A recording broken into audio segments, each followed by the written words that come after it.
you want to elaborate, if you will, Mr. VashSky? Oh, I will, because this was added as kind of a throwaway line in response to a question regarding Disney's ongoing dispute with the governor of Florida, Ron DeSantis, regarding the Reedy Creek Improvement District, or it's now named the Central Florida Tourism Oversight District. So let's go ahead and examine those comments, because we have an update on this story as of today. So here we go.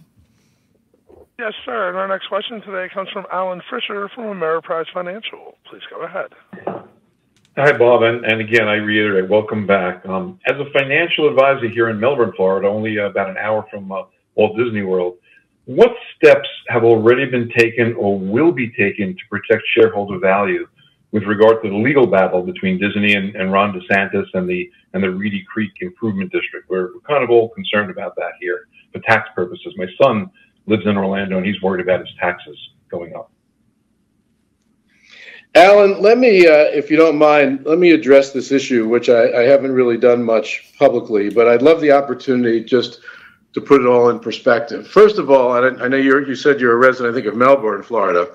We love the state of Florida, and I think that's reflected in not only how much we've invested over the last 50 years, but how much we've given back in the form of jobs and community service, taxes, which you brought up, tourism, of course, and all sorts of other responsible business practices.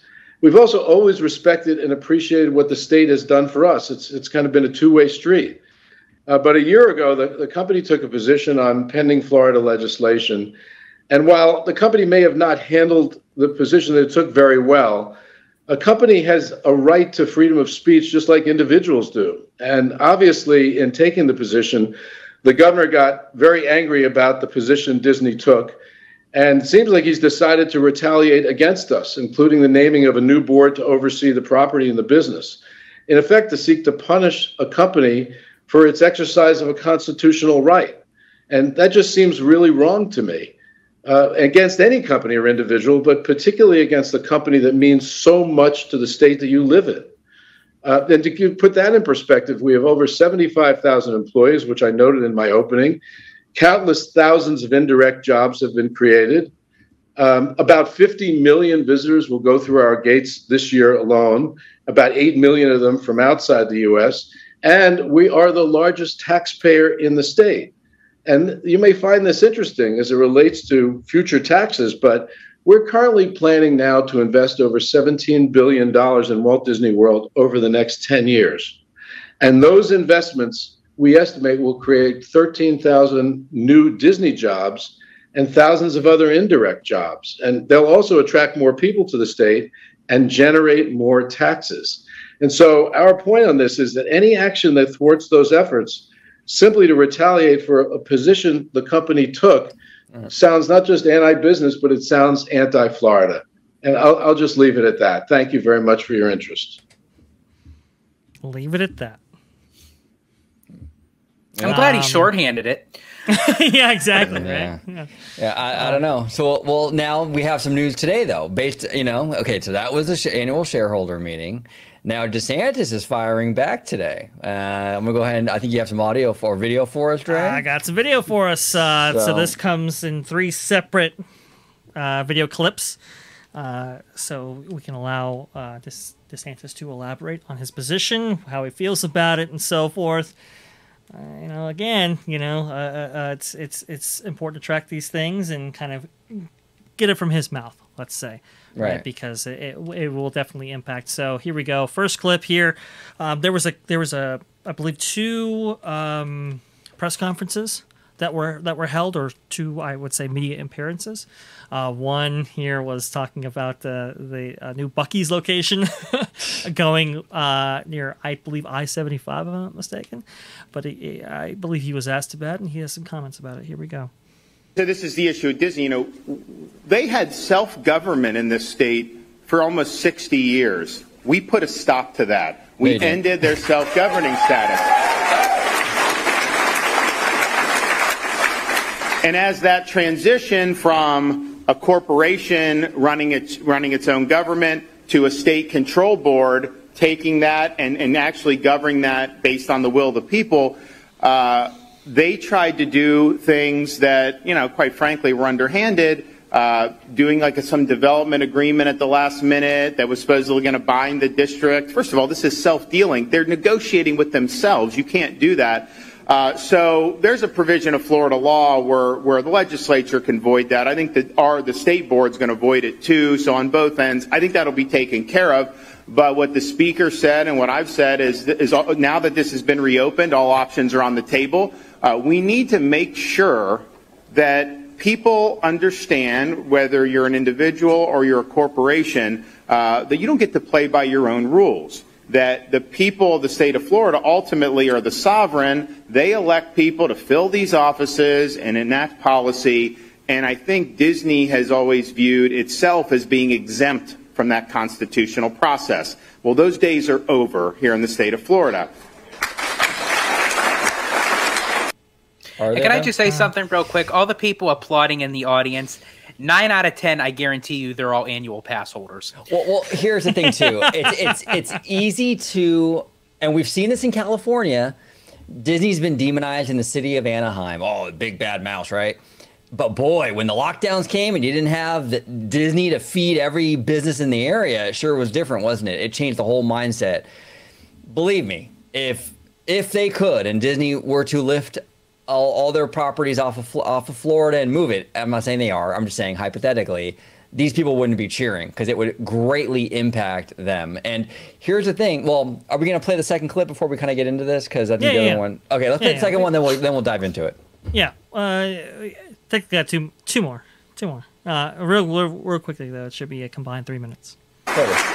So I think there'll be a discussion on a wide range of opportunities to be able to make sure that this state control board is able to do the things that I've always said: live under the same laws as everybody else, pay fair share of taxes, pay off all the municipal debt, and live under the same law. Now that we've gotten rid of self-government, you actually now have state agencies going in and doing inspections like they would do on any other business. So they're now subjected to all this that they necessarily weren't. And the board, they got in probably about 6 weeks ago, maybe a little longer. They had to hire people. So there's been a little bit of a process. But I think what you're going to see is in the ensuing weeks, you're going to see a lot of very, very strong action that's going to basically validate what we said. But there will be additional legislative action taken in Tallahassee that will nullify what they tried to do at the 11th hour, and then potentially,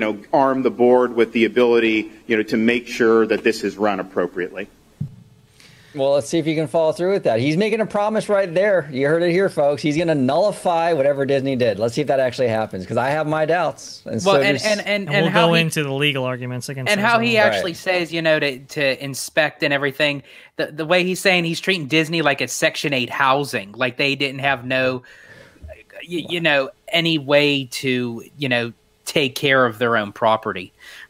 I mean, yeah, I know. It's just all rhetoric. He was humiliated by this move that Disney made.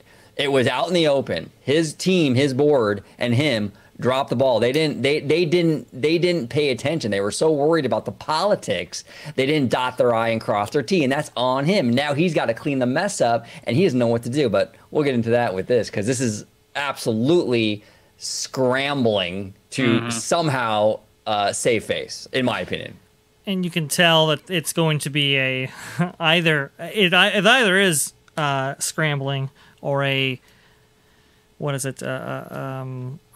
kind of multi-focused approach, right? He outlined some of the stuff that I think his office can do, and maybe some things that the legislature are going to do. So here we go. This is the one that makes all the headlines. Oh, yeah. They've lost their own government. We've put the state in charge. So I think there'll be a discussion on a wide. Hang on, I think the other one's playing. Give me a second. Sorry, guys. And they didn't lose their own thing, because he just said right now they got it all back, and now they got to fight it in court again. So government, we've put the state in charge with a control board. Now it's interesting. The media. Tried to get spun up about Disney trying to do these agreements, very quietly right before we took control, and they're acting like somehow that they pulled one over on the state. There'll be a lot of that comes out over the next month or two, but suffice it to say, the legislature is going to avoid anything Disney did on the way out the door. But now that Disney has reopened this issue, we're not just going to avoid the development agreement they tried to do. We're going to look at things like taxes on the hotels. We're going to look at things like tolls on the roads. We're going to look at things like developing some of the property that the district owns. And so at the end of the day, I think what Disney has tried to do is they've tried to say that they should be able to operate outside the context of our constitutional system in Florida. No, we took this action prior to the election. We won overwhelmingly. They are not superior to the people of Florida. And so come hell or high water, we're going to make sure that that policy of Florida carries the day. And so they can keep trying to do things, but ultimately we're going to win on every single issue involving Disney. I can tell you that. Okay, so here's the thing. Here's the issue with this. Number one, he's trying to make it sound like he's doing this for the people. Well, all the stuff he outlined here, the hotel tax, the toll roads. Yeah, who does that go to? That goes to the people to pay that. Right. He's sticking it to the average person trying to take their family on vacation. Right. So, okay, and that's number one. Number two, this whole thing that he's going through right now is that a California company was coming here and trying to tell Florida what to do. His retaliation against Disney has turned Central Florida, or will turn Central Florida, more California than it was before, with all the higher taxes and all the regulatory bullshit he's trying to put in here. He's making it more California because he's so spiteful against Disney and vindictive. Did he not see that? He's becoming the thing that he was railing against before in almost every way. He's basically like a political Darth Vader, so to speak. You either die a hero or live long enough to become a villain. All right. That's some of what you're saying, I think, OG. Here's the thing. Okay. Talk about the developments at Walt Disney World and affecting those. It's an interesting idea. I suppose the board does have that power. We'll see what actually manifests from that, assuming the board can actually wrangle control back. Some people are pretty bullish in that they can. Some people are pretty bullish in that they can't. We'll go over some of the arguments here. But the two things I think that are kind of like, ooh, raise eyebrows here. Obviously, it's the taxes on hotels and the tolls on roads, right? The taxes on hotels, I was telling OG earlier today, that's been coming down the pike for a long, long, long time. That's an old battle that has been fought vigorously in the halls of Tallahassee with Disney and Universal lobbyists specifically and so forth, right? So I wanted to read you this article here, or a little bit of it, to kind of go into this kind of story and why this is going to be something here that I think there's going to be enhanced emphasis placed on. So this is the Orlando Sentinel. Orlando hotel taxes don't pay for roads or housing like other cities. One reason: Disney and Universal's political power. So this is actually going back to 2019. This is long before the RCID was even brought up into question. So here we go. This is by Shabeli Carazana. Here we go. From the Florida Keys to Portland, Oregon, cities are increasingly turning to tourist taxes as one way to solve problems that come with being a top travel destination. In the Keys, a portion of the taxes paid by hotel guests have built more than 1,000 affordable housing units. Portland is tapping into similar funds to help with homelessness, and Las Vegas uses part of the money for schools and transportation. And Honolulu is building a 20-mile rail system with some of the funds from its taxes.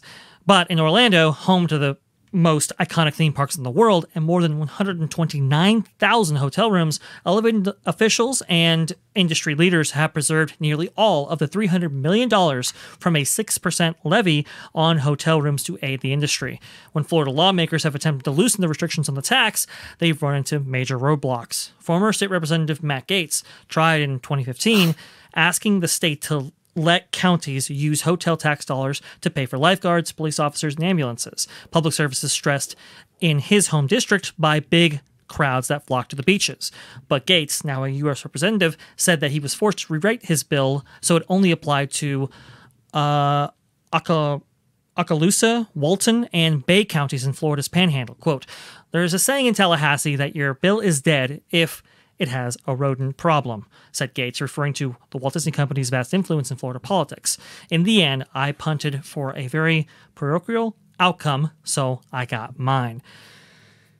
This is an interesting kind of debate here, because with taxes, they are the state and the counties are very limited what they can actually use those taxes for right now. So the bulk of that $300 million has to be reinvested back into tourism and tourism exclusively.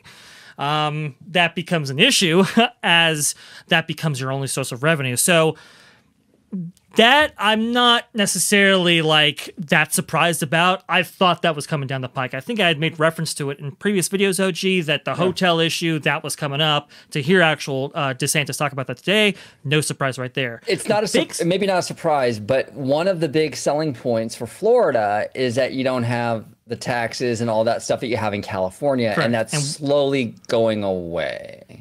And it is, in order to, and as some lawmakers will actually attempt to counter with, it's because, well, you have let's say you have like 129,000 hotel rooms, right? We have a number of actual parks themselves. I think is there like 8 in this vicinity now with Epic Universe coming online?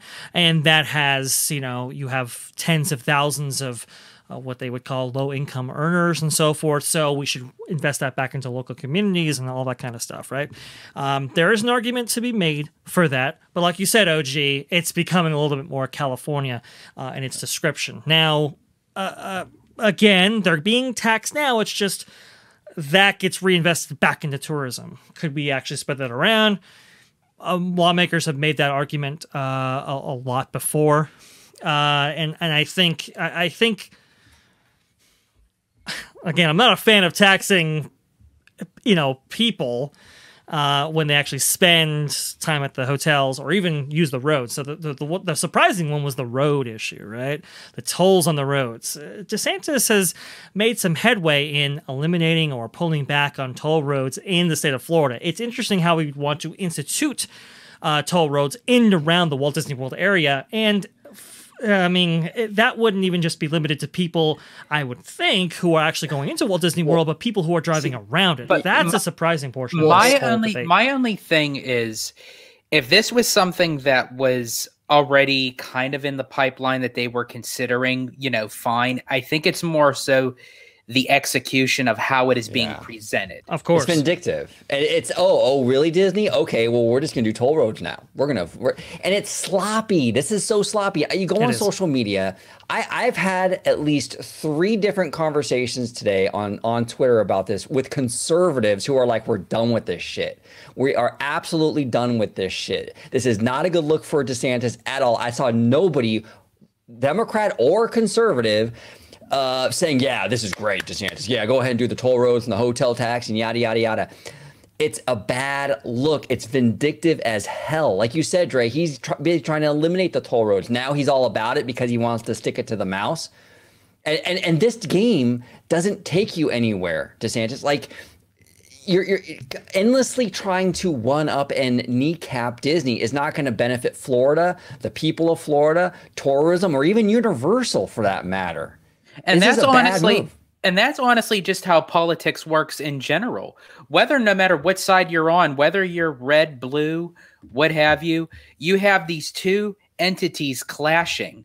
One side doing this to get ahead of the other. This one's getting back at this. And then here we are as the people sitting, looking with our hands in our pockets saying, what are we doing? So we're the ones that are getting hurt out of it, so to speak. Well, yeah, and the toll road thing is like Dre mentioned, there could be some collateral damage with that with other parts, right? Because like let's for example, if you put a toll road, let's say you made the 5 freeway a toll road, well, that's going to impact Knott's too, though. People take the 5 to get to Knott's Berry Farm as well. It's not just Disneyland. So I would imagine, I'm not really privy, honestly, full disclosure, not privy to all the freeways and everything around this area, but I would imagine that some of these freeways are used by both Disney and Universal. You put a toll road on this stuff, and it's going to hurt Universal. Everybody, I think, wanted a realignment of the mutual benefit that exists between Disney and Florida, right? Yes. So it was, we don't necessarily want to hurt the mouse in terms of their business because everybody else benefits from it. Right. But we do want a kind of re-examination of the issues of taxes, for example, right? Or how much they actually are going to be benefiting the surrounding communities and the state itself. Right now, yes, Disney was given a sweetheart deal largely because they had developed the area, they were going to build a city and all that kind of stuff, right? Well, as time has progressed, it's become, okay, this is going to work in Disney's interests in order to develop this area, build the city, all that. It's now turned from that to this is a very sweetheart deal for Disney that not many get to benefit directly from, indirectly, obviously, but directly from in the form of taxes and other things. A reevaluation of that relationship, I think, is what everybody wanted, right? But you taxing even the hotels, but definitely the toll roads, now that's not necessarily hurting Disney, is it? Or at least it could, right, in the form of business, which will hurt everybody else, but also, too, it'll hurt the citizenry directly. It won't just be limited to tourists. There's no way in which you can. So that is a bizarre move. And to provide some context for this and where this kind of, like I said, this reevaluation has come from, I want to go ahead and read a couple of things here that provide a little bit of backdrop to this, right? There's another important benefit for Disney tucked inside the Reedy Creek's 92-page charter. Construction inside the district is exempt from certain taxes and fees added by the county governments after Reedy Creek was created. That means Disney doesn't pay impact fees. Those are the one-time payment developers make to offset the cost of public services like roads.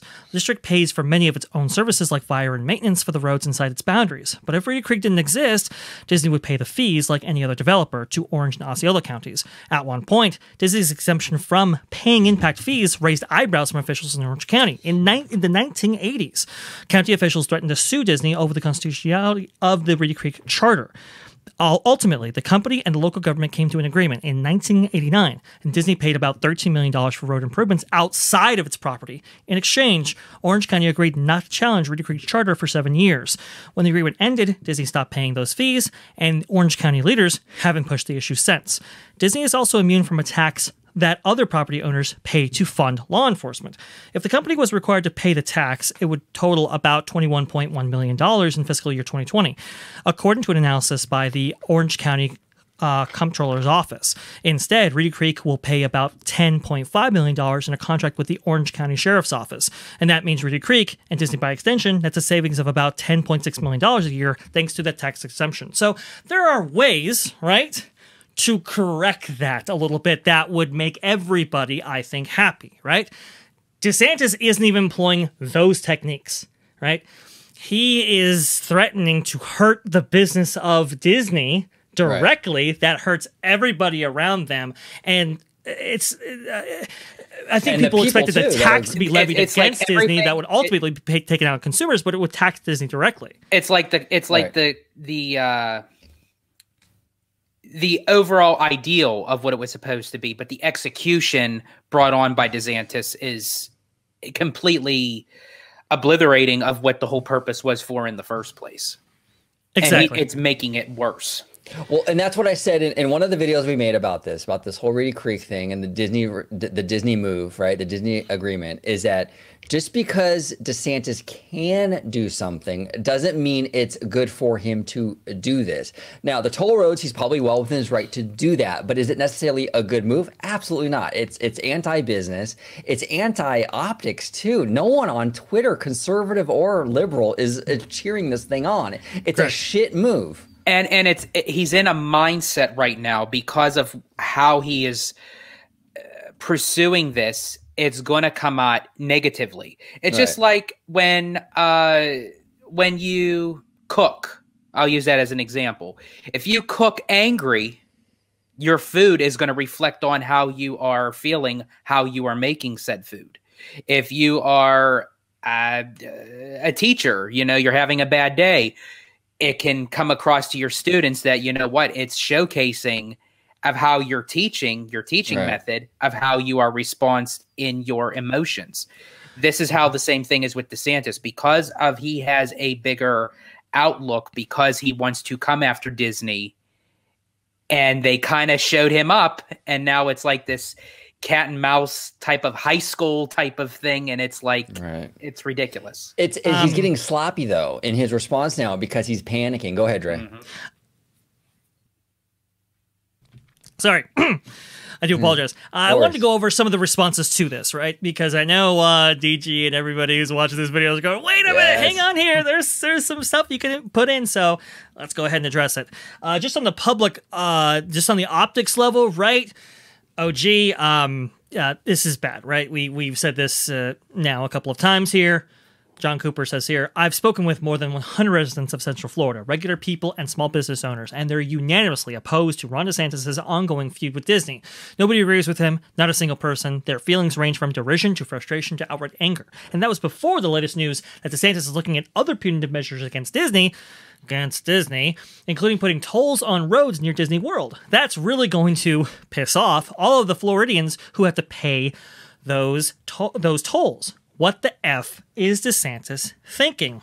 This is also giving political fodder to his political opponents here. This is per the Orlando Sentinel today. Democrats accuse DeSantis of wanting to increase costs for working-class Floridians. Raising hotel taxes or putting tolls on roads will hurt consumers, not Disney, said State Rep Anna Escamani, Democrat from Orlando. Quote, it's hitting a point of absurdity, she said. It's not creating an even playing field. It's about DeSantis looking big and bad next to Disney. Bingo. He said if DeSantis wants accountability, he should urge the legislature to pass combined reporting for corporate income taxes that would prevent corporations from using tax avoiding accounting tactics, Escamani said. So Escamani, I believe her father, if I'm not mistaken, or their father, worked at Walt Disney World, and that representative has been referenced in previous Orlando Sentinel articles, looking at kind of the back and forth between the state and RCID as it has existed, and Disney, of course. Also said this. So we heard that DeSantis, through the legislature of Florida, might void the deal. Well, this is interesting, right? Disney could challenge DeSantis and the legislature in court if they move to void the development agreement on the grounds that they are invalidating an existing contract, said Jacob Schumer, a Central Florida attorney who specializes in local government law. If lawmakers single out Disney, the corporation could also argue that the action violates the Equal Protection Clause. He said, quote, if the legislature is targeting an existing contract and specifically impairs the contract, that is a constitutional problem. And I believe DG has put out there that I believe this is Article 1 of the Constitution right here, where the government can't impact outstanding contracts. Going back and voiding a contract would be very difficult to defend in court. I would think Disney would have a much stronger case. Now, I don't know about that specifically, right? I had to get some more. I had to get a little bit more legal consultation on that. But you can see how messy this whole thing has become, right? You can see how, taxing hotels, which has been part of the deal before. I mean, they're already getting taxed a certain amount. Why can't we change Florida legislation to allow for those taxes that are already being taken out to have for them to be used for more purposes than just inside the tourism industry? We could kind of negotiate those around. I think so, but I think I think what rubs people the wrong way though is that this isn't coming from an organic place of like, let's readdress this. It's coming from they made me look bad. It's hostility. They made me look bad, so now we're gonna do it, right? So it just, I don't know. Right, exactly. I mean, it's very, very messy. The tolls, right? I mean, that is terrible, terrible optics. At a time when he needs all the optics that he can receive, right? I mean, if he's really running for president in 2024, he really does need to kind of handle this in a way that separates him from the pack, right? And unfortunately, he isn't even doing that. He's getting terrible advice politically, and has handled this to a questionable degree. I'm going to go ahead and play some comments by Robert Barnes, who is a civil rights attorney, constitutional attorney, right, trial attorney, who brokered the deal originally between DeSantis and 45 for them to actually run together before that deal fell through, unfortunately, right? So he has had relationships in Tallahassee, relationships with the governor's office at one point. And, well, you know, I mean, some people were saying, oh, he's biased against DeSantis. Yeah, well, people are biased against Disney as well. They can comment on these issues just as well, utilizing their expertise, not just in law, but also the politics of the situation. And he says some things that are quite interesting. So 2 videos for you real fast from Robert Barnes. Here we go. I think this one. What's going on with the DeSantis-Disney dispute? The problem was this. DeSantis said he was going to remove the power of Disney from having its own district. He then backed out of that and just changed the board of the district instead. Disney preempted that by because he had already delegated state power to them, they could write into certain contracts and agreements things that bind any future board. Right? If you didn't take away the power of the board, you weren't taking away the power of Disney. If you didn't take away the board itself, the district itself, you weren't going to change Disney or really make any difference at all. I mean, he talked big. He's all hat, no cattle these days, which he's been at times on COVID, as I'll talk about with Steve Dace on Thursday at 12:30 Eastern time. Nice. And then no cattle. All hat, no cattle. And he reiterates it here with a follow-up. Changing the Reedy Creek board is taking over the power from Disney. Disney's previous board passed a language restricting the upcoming board. This will be challenged in court. Yeah, the problem is they can do that. See, the problem is as long as you gave Florida ongoing power to even have a special district, that special district's board could, through an HOA and other terms, limit the future board. And I get they can try to fight it out, but we'll see. I mean, once he capitulated on that, he had capitulated on the core issue. This is what I was trying to explain to people at the time. Put it this way, all the Hollywood observers knew this. People who knew the law, knew the political issues and followed in detail were like, oh, okay, this law doesn't mean much because they get to keep their real power, and there's a million ways for them to protect it. Changing the names on the board, or like changing the order of where you're sitting on the Titanic, made no difference. And DeSantis knew that, by the way. I think he wanted political hay out of attacking Disney, but not the consequences of any meaningful change, which appears to be a pattern with him. Starting to develop into one. I mean, that grand jury was opened months ago. Why has there been no action on Big Pharma? Why have they not even reached out to Brooke Jackson? Okay, was it all for show? Increasingly, DeSantis looks like all hat, no cattle. Sorry, Dave Rubin. You got on the wrong horse. Well, and credit to our boy Disney Glimpses when he was saying that this was just a board swap, and that's essentially what Barnes is saying. It's a board swap. It means nothing. It's like changing the chairs on the Titanic. It doesn't do anything, and that's fascinating, dude. That is absolutely fascinating. Do you think that was just a notion on DeSantis's part to change the board members because of some of the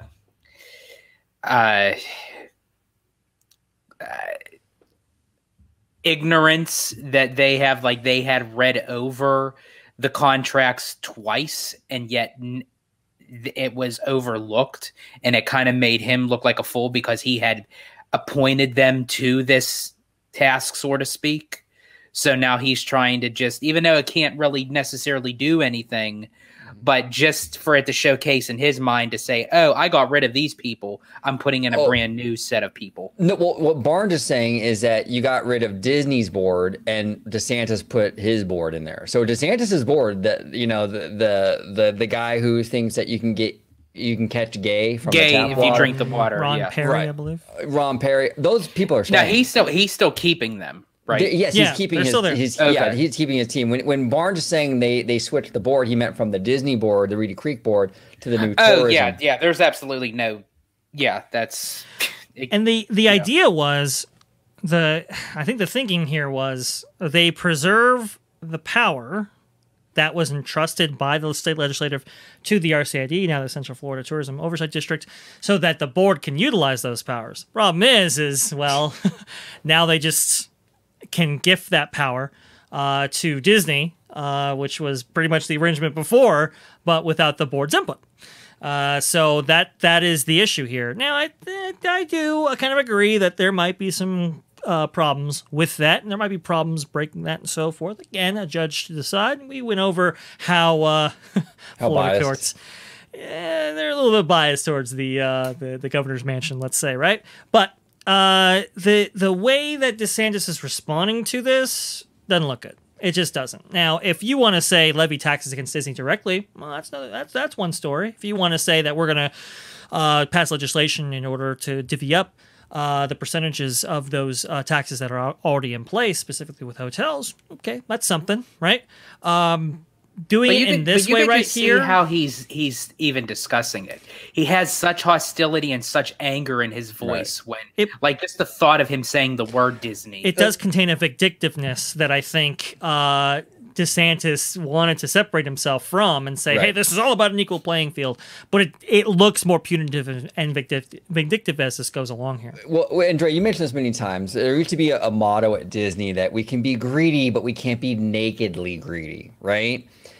This is the kind of thing that DeSantis is kind of running into right now. It's like before you can be retaliatory, but you can't be nakedly retaliatory. Okay, now he's getting into a personal, very overt, like, no, I'm absolutely taking this personal and I'm gonna fuck over the mouse. That's basically the energy now. It's not even like trying to like hide it in any way. It's just like, I'm gonna do whatever I can to hurt this company because I got my feelings hurt, you know?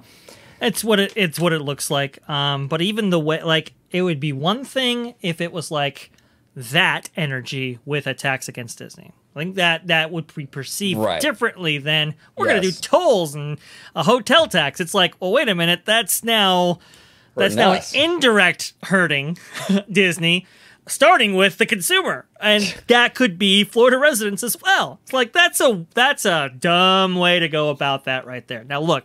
Anything that's punitive against Disney themselves, right, will be experienced by the consumer. I think everybody kind of understands and appreciates that, right? But it's really different optically to toll the roads that people use to in and around Disney than it is to tax Disney directly. That's a way different thing.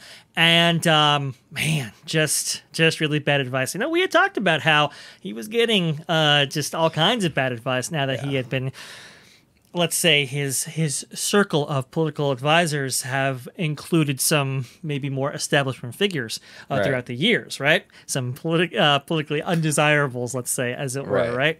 And how they're getting through, to him through his wife, Casey DeSantis, and all this kind of stuff. But to this right here, oh man, this is making him look worse and worse and worse and harder to defend.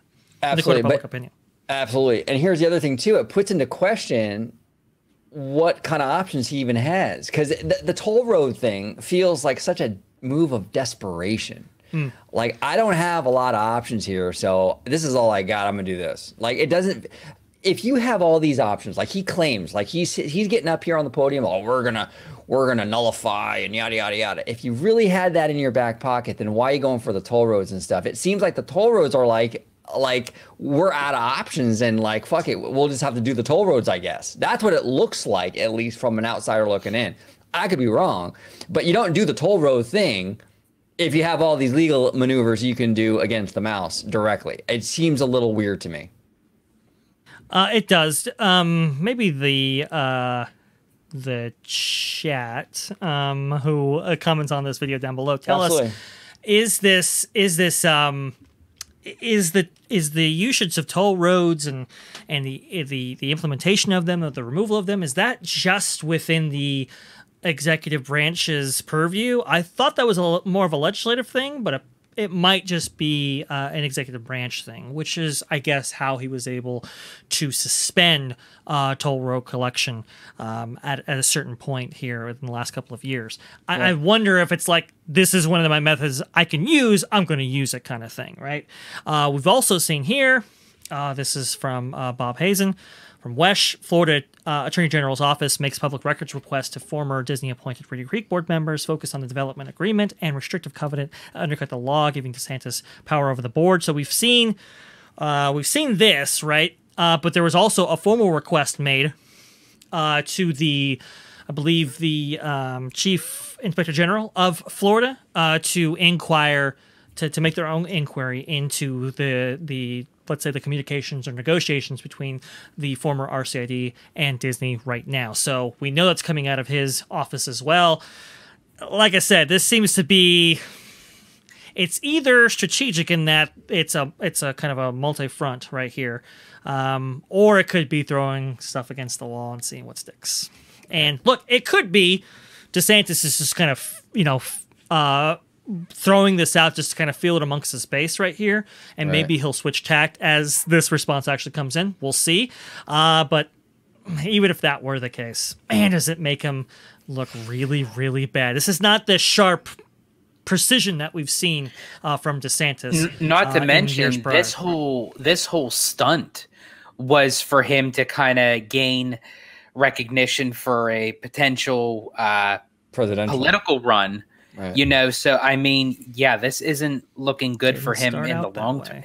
No, it hasn't. Yeah, and it just seemed like it's just like dwindling down. And again, it's like the mind power was, okay, I'm going to utilize this as a potential political statement, and it just gone so wrong. And it's like, you know, how is this going to look in the polls if he does decide to run?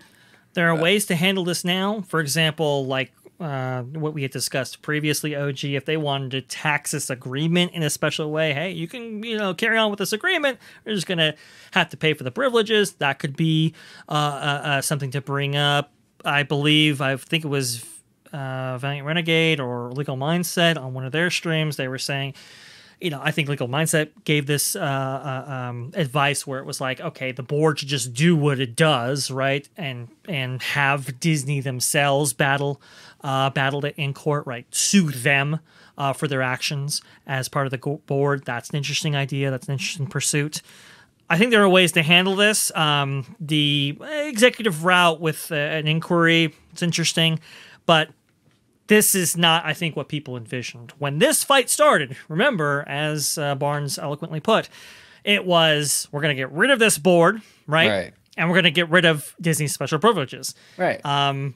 Disney still has their privileges, and they still have their district, basically. I didn't mean board, I said district. Right. When this was started, it was like, we're going to eliminate the special district, and we're going to remove Disney's special privileges. Disney still has both, technically.